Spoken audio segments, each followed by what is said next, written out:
You're planning to come to Allegiant Stadium for an event, make sure you plan ahead. Watch this video to see the multiple ways you can get to Allegiant Stadium for your event.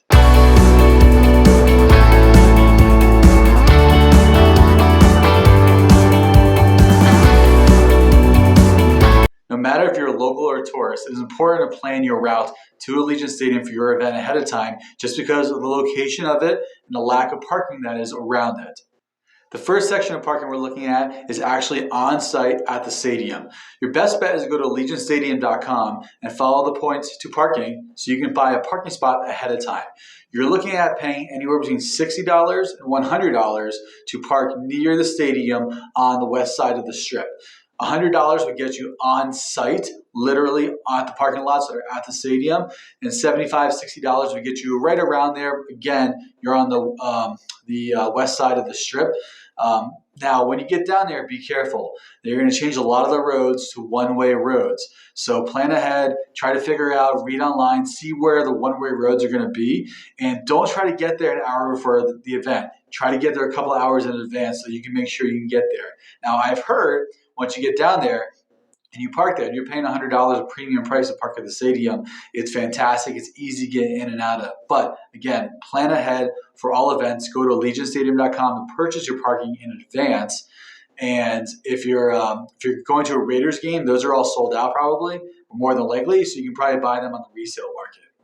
Your second option for paid parking is at parking at an MGM Resort Casino. These casinos are Luxor, Mandalay Bay, Excalibur, and New York, New York. They are going to be on the east side of the I-15. Now, what's important about this is that they want the majority of the people to walk to the stadium over Hacienda. So Hacienda is a road and a bridge that they close down on event days. And to access Hacienda, you're actually going to be between Mandalay Bay and Luxor. So if you pay to park right there, then it actually sets you up in the best position to walk over the I-15 on Hacienda Bridge and get to the stadium. So they charge a premium. So you're probably looking around $70, $60, $65 around those lines. Best way to find that parking, again, you go to AllegiantStadium.com, but then you click on the MGM Resorts parking as opposed to the stadium parking link. So you decided not to park on-site the stadium, you decided not to park at one of those MGM Resort properties. What do you need to do? Your number one goal should be to get to the Excalibur Hotel.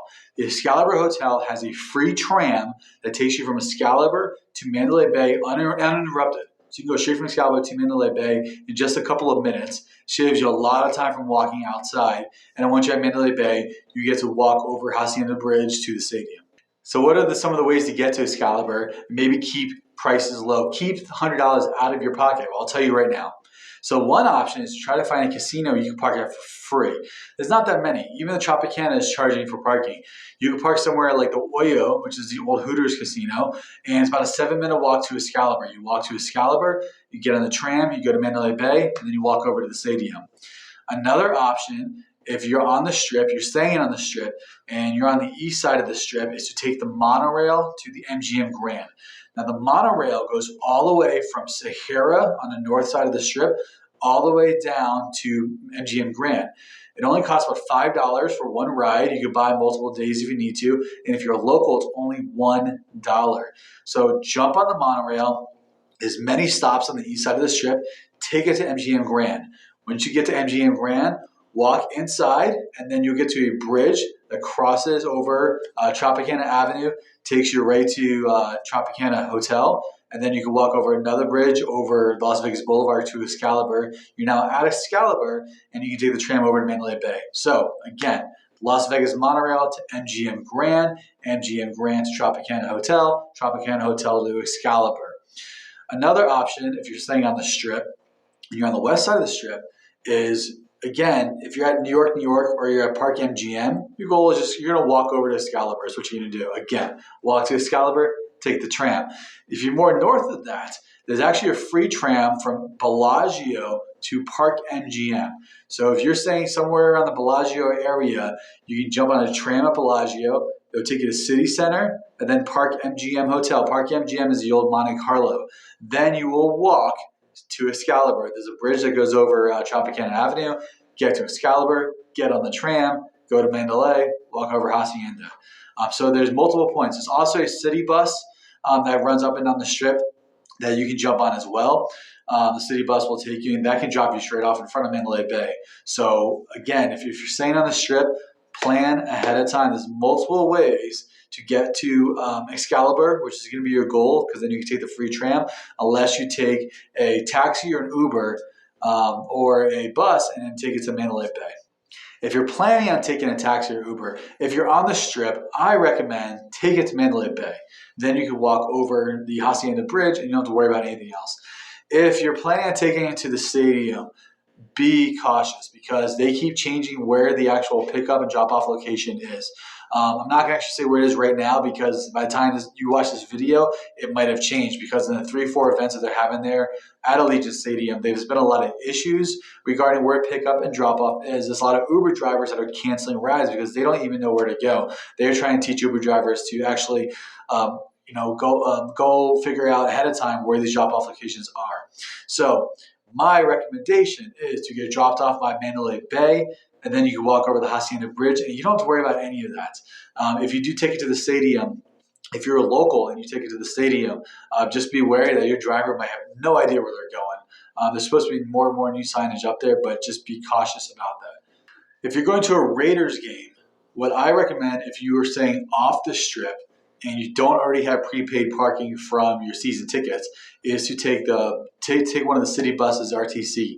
They are having a Raiders route with multiple stops throughout the valley. So this could also help you if you're staying off the strip, if you're staying at a Red Rock Casino, a Green Valley Ranch, or things along those lines.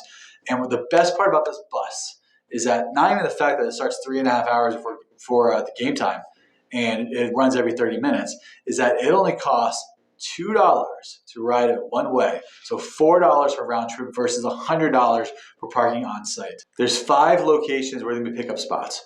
1 is going to be the Red Rock Casino. 2 is going to be Green Valley Ranch Casino. 3, Santa Fe Station. 4, Boulder Station. And 5, the M Resort. This means that if you're coming into town, if you're a Raider fan, you're driving into town, you stay at the M Resort because it's the official hotel of the Raiders, you can take a bus straight to the stadium and you don't have to worry about parking.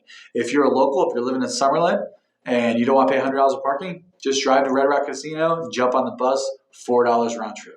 Those are just some of the ways to get to Allegiant Stadium. Now, please plan ahead so you're not somebody that's online after the fact complaining that you had issues when all the information is available for you if you just do a little bit of research. A couple other quick tidbits. When you arrive, everyone kind of enters the main entrance because of everyone coming over Hacienda Bridge. Please look around the stadium and see if there's any other gates open. Another important thing, you're going to an NFL stadium.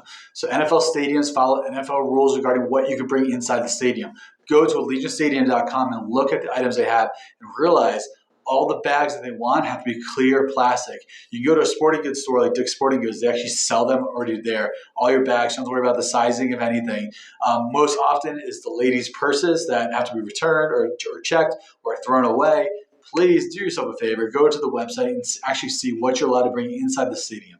So that's it. Plan ahead of time. Find out the best route for you to get to Allegiant Stadium so that when you are going to your event, you are ready to go. You have a great experience. You have a great time. And remember, don't get there right before the event. You're going to a football stadium. You're not going to an arena on the strip that might be much smaller and things like that. So please plan ahead. Enjoy yourself. And feel free to comment below or reply if you have any questions.